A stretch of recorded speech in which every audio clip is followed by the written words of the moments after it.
we can play with this if you want, or go back to she has a family.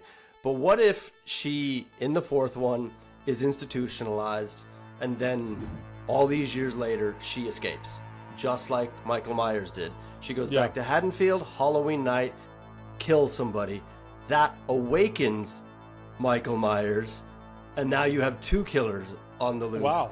And you have a protagonist then, a new protagonist who's trying to figure this out, but you now have like a couple of pinballs banging around, and they start, I guess, a little bit of Corey Cunningham with the two killers, but they kind of dropped the ball with that a little bit because it was muddy and confusing. I would actually have it more like they start competing with each other, or they start getting in each other's way more and more, and it just becomes quite chaotic. I think you're adding a nice new layer there. You're extending the Jamie's presence of evil within her scenario, and then you could take it from there. Do you think that would be an interesting take, or would you prefer to go she has a family and she's the protagonist? You know, honestly, what you say kind of intrigues me more, just because we've been down that road so many times where somebody has a family and then Myers is...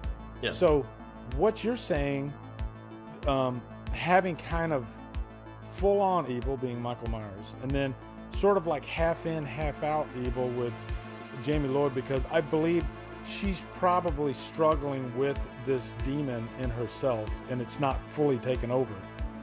And then you gotta have another protagonist. I don't know, it could be a descendant of Loomis, somebody like that. I like that. Yeah, that's really interesting. You could have like Loomis's like son, or even Loomis's grandson taking the reins, and now he's got to stop two of them because he wants to honor his father's or his grandfather's legacy, and for himself he wants to. I need to put an end to this once and for all.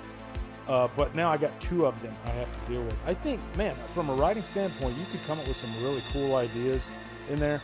But I do think you got to be careful, because when you're juggling two different killers, it's hard to do that and to successfully get away with it.